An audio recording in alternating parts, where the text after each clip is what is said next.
His actions puzzled his contemporaries even during his lifetime.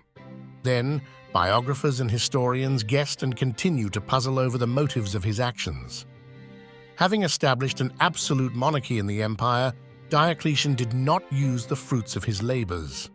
At the end of the 3rd century, Rome was already in an era of stagnation.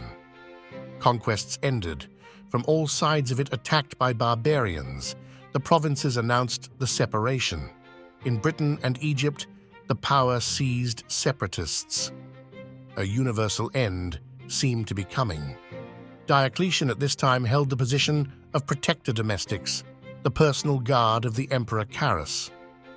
Curiously enough, he came from the lowest ranks, having begun his service as a simple legionary. His father was a freedman and his grandfather was a slave. After the death of Carus, the army once again appointed the ruler of his candidate, Diocletian.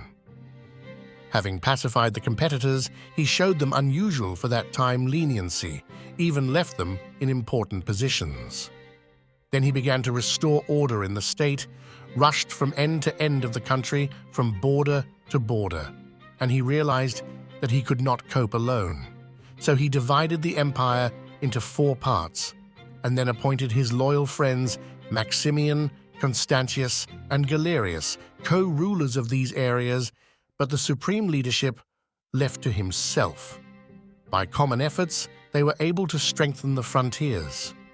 Along the way, Diocletian establishes unprecedented customs, completely eliminates the semblance of the importance of the Senate, and becomes an absolute monarch. Now before him, everyone, regardless of position, had to fall down, praise, and glorify him. He once made Galerius run a mile behind his carriage as he was defeated in a war with the Persians. He dressed accordingly, in lavish oriental clothes studded with gold and jewelry. But Diocletian didn't abuse his position. Under him, only Christians suffered greatly. This time is called the Great Persecution. Although serious researchers believe this assessment is very exaggerated. Suddenly, when the empire was in order, Diocletian abdicates the throne and becomes a private citizen. For him, the cabbage grown in the vegetable garden became more precious than absolutism. He can serve as a good example to modern rulers who are too stale in power. It is believed that thanks to his rule, the demise of the Roman Empire was postponed for a century.